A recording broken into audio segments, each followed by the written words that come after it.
మన ప్రభువైన యేసుక్రీస్తు పరిశుద్ధ నామములో ఈ పాడ్కాస్ట్ ద్వారా వాక్యం ఉంటున్న ప్రతి వారికి నా హృదయపూర్వకమైనటువంటి వందనాలు. దేవుడు మిమ్మల్ని దీవించును గాక. సామెతల గ్రంథం 28వ అధ్యాయము 25వ వచనం 2వ వరుస, యెహోవా యందు నమ్మిక ఉంచువాడు వర్ధిల్లును. చదివినటువంటి వాక్యంలో మనం గుర్తించవలసినటువంటి పాఠ్యం ఏదనగా, ప్రతి వారు వర్ధిల్లాలని, ఆశీర్వదించబడాలని, దీవించబడాలని కోరుకుంటూ ఉంటారు. ఆ దిశగా వారు ప్రయాణం చేస్తూ ఉంటారు, పయనం చేస్తూ ఉంటారు, ప్రయాసపడుతూ కూడా ఉంటారు. అయితే పరిశుద్ధాత్ముడు నేడు సెలవిస్తున్నటువంటి మాట, మీరు వర్ధిల్లాలి అని అన్నప్పుడు నా యందు మీరు నమ్మిక ఉంచాలి, విశ్వాసులకు కర్తయు దాన్ని కొనసాగించబడినటువంటి ప్రభువును చూడాలి, ఆయన మీదే విశ్వాసం ఉంచాలి, ఆయన మీద నమ్మిక ఉంచాలి, ఆయన మీద ఆనుకోవాలి, ఆయన మీద ఆధారపడాలి, ఆయనను ఆశ్రయించాలి, ఆయన కౌగిల్లోకి చేరాలి, ఆయన సన్నిధిలోకి చేర్చబడాలి. అప్పుడు మీరు వర్ధిల్లుతారని పరిశుద్ధాత్ముడు చాలా తేటగా సెలవిస్తున్నారు. నేటి వాక్యం వింటున్నటువంటి నా ప్రియ సహోదరులారా, మనం వర్ధిల్లడానికి సొంతంగా చేసేటువంటి ప్రయత్నాలు, సొంత ఆలోచనతో వెళ్ళేటువంటి మార్గాలు మనకి ఆశీర్వాదాన్ని తీసుకుని రావు, మనలను వర్ధిలింపచేసే విధంగా ఉండనేరవు. ఎందుకంటే భౌతిక సంబంధమైనటువంటి ఆ ఆశీర్వాదము, ఆ వర్ధిల్లింపు అనేది స్థిరంగా నిలిచి ఉండేది కానే కాదు.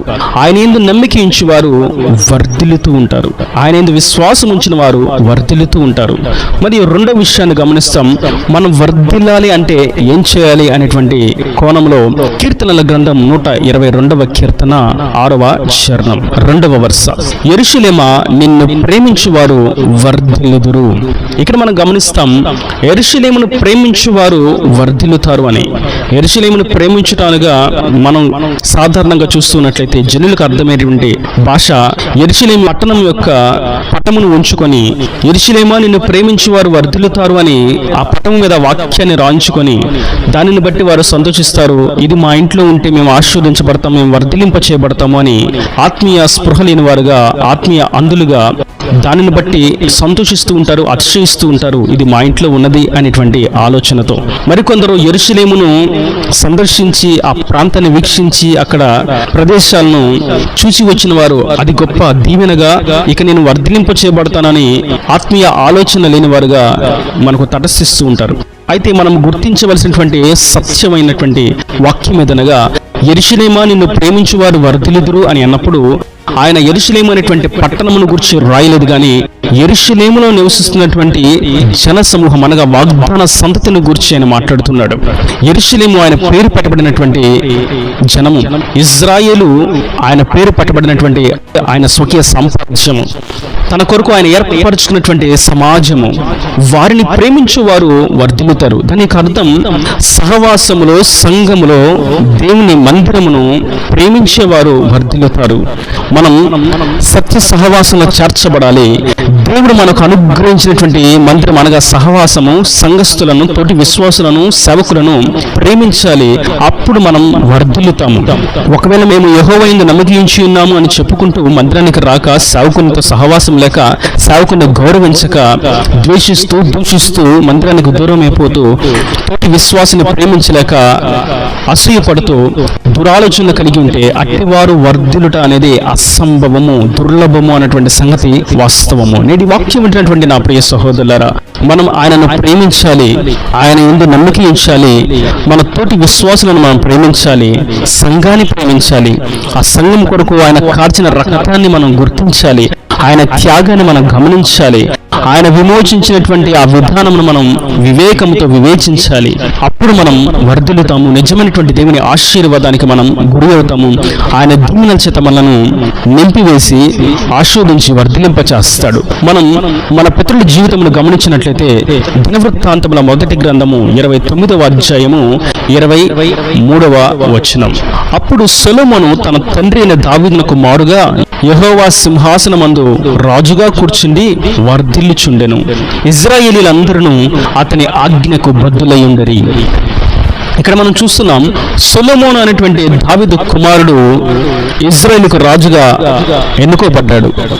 అతడు సింహాసనాన్ని అధిష్ఠించి జనులను ఏలుతూ ఉండగా అతను గురించి రాయబడినటువంటి మాట, అతడు సింహాసనం ముందు రాజుగా కూర్చుండి వర్ధిల్లుచుండెను. సింహాసనం మీద అతను కూర్చున్నాడు. జరగవలసిన ప్రతి కార్యాన్ని ప్రభు జరిగిస్తున్నారు. అతని జన సమూహం అతని మాటకు విలువిస్తున్నది. విధేయత చూపిస్తున్నది. అతని మాటకు కట్టుబడి బద్ధులై ఉన్నారు. అతని ఆజ్ఞకు లోబడుతూ ఉన్నారు. అతని రాజరికాన్ని గౌరవిస్తూ ఉన్నారు, ఘనపరుస్తూ ఉన్నారు. ఎందుకు సొలొమోను ఇంతగా వర్ధిల్లాడు? అంతగా గుర్తింపు లేనటువంటి వ్యక్తి ఇంతగా గుర్తింపులోకి ఏ విధంగా వచ్చాడు? నేటికి సొలొమోను గురించి ప్రత్యేకంగా ధ్యానించే అంతగా అతడు అంతగా వర్ధిల్లుటలో ఉన్నటువంటి హేతువు ఏమై ఉన్నది అని చూసినట్లయితే, సొలొమోను దేవుని మీద నమ్మిక ఉంచాడు. అందుకే అంటాడు, నీవు నా కోసం ఏదైనా చేస్తావని నాకు తెలుసు ప్రభువా, కానీ ఈ జనులను పాలించడానికి నాకు కావలసిన జ్ఞానము దయచేసి అనుగ్రహించవా అని సొలొమోను ప్రభువును విశ్వసించి నమ్మిక ఉంచి కోరిక కోరినప్పుడు ప్రభువు సొలొమోను యందు కనికరం ఉంచి ప్రేమించి అతన్ని దీవించి వర్ధిల్లింపచేశాడు. అదే సందర్భంలో సొలొమోను యెరూషలేమును ప్రేమించాడు, సమాజమును ప్రేమించాడు, దేవుని యొక్క మందిరమును కట్టుటకు పూనుకున్నాడు, దేవుని ఆలయ నిర్మాణమును ప్రారంభించి జరిగించి ముగించాడు. ఈ రెండు కారణాల చేత సొలొమోను వర్ధిల్లుతూ ఉన్నాడు. సొలొమోను పేరు తెలియనటువంటి ప్రాంతం లేదు, సొలొమోను యొక్క ఘనత గుర్తించిన జనము లేదు అన్నంతగా నేటికి ప్రపంచవ్యాప్తంగా దేవుడు సొలొమోను యొక్క ఘనతను శిఖరములకు ఎక్కించాడు, వర్ధిల్లింపచేశాడు. నేటి వాక్యం వింటున్నటువంటి నా ప్రియ సహోదరులారా, సొలొమోనును వర్ధిల్లింపచేసిన ప్రభువే కేవలం సింహాసనం మీద కూర్చున్నాడు, అతను వర్ధిల్లుతూ ఉన్నాడు. అతని యొక్క సింహాసనం, అతని యొక్క స్థాయి, అతని యొక్క క్రియలు, అతని యొక్క వైభవము వర్ధిల్లుతూ ఉన్నది, అతని యొక్క రాజరికము వర్ధిల్లుతూ ఉన్నది. కారణం, అతడు యెహోవా యందు నమ్మిక ఉంచాడు, దేవుని ప్రేమించాడు, ఆయన మీద విశ్వాసం ఉంచాడు. నా దేవుడు నా కోసం సమస్త కార్యాలు జరిగించే శక్తిమంతుడని ఆయన మీద ఆధారపడ్డాడు. జనులను ప్రేమించడానికి, జనులను పాలించడానికి, జనులను నడిపించడానికి కావలసిన జ్ఞానము దయచేయమని ప్రభును వేడుకున్నాడు. ఆ జ్ఞానాన్ని పొందుకున్నాడు.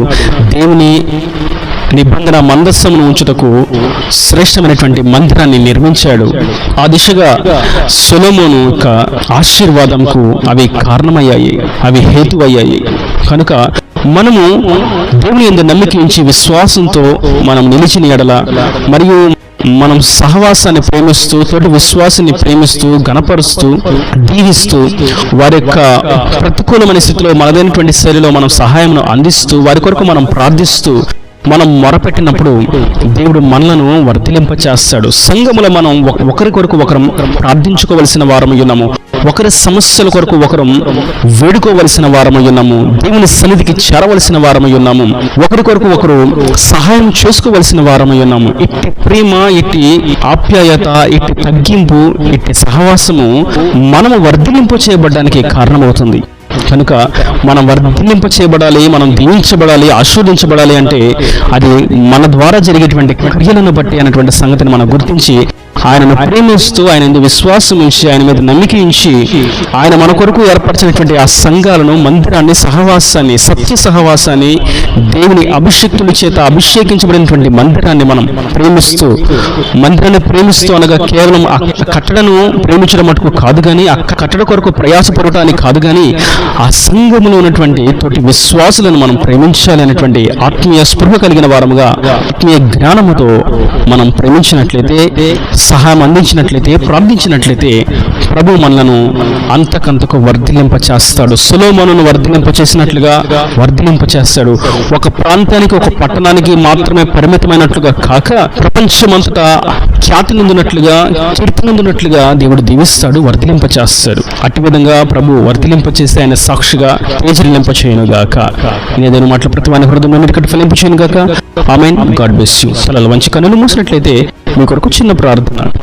ప్రేమ స్వరూపి, కరుణ కటాక్షంగా నా తండ్రి, నా ప్రభు, ఈ వాక్యం ప్రతి వారిని మీరు నిండాలుగా దీవించండి, ఆశీర్వదించండి. నీ యందు నమ్మిక ఉంచేవారు, నీ మీద విశ్వాసం ఉంచిన వారు వర్ధిల్లుతారని, సంఘమును, సంఘ సహవాసాన్ని, తోటి విశ్వాసాలను ప్రేమించేవారు వర్ధిల్లుతారని ఎంతో శ్రేష్టమైనటువంటి విలువైనటువంటి మాటలను మాకు బోధించినందుకు నీకు స్తోత్రం. ఈ వాక్యం ప్రతి వారు నీ యందు నమ్మిక ఉంచి నిన్ను ప్రేమిస్తూ, తోటి విశ్వాసాలను ప్రేమిస్తూ, ప్రేమ కలిగి జీవిస్తూ, నీ ద్వారా వచ్చేటువంటి దీవెనలను పొందుకుంటూ వర్ధిల్లుటకు సహాయం చేసి నీకు నీ రాకడ రాజ్యాన్ని సిద్ధపరచమని యేసు పరిశుద్ధ నామమున ప్రార్థించి వేడుకుంటున్నాను తండ్రి.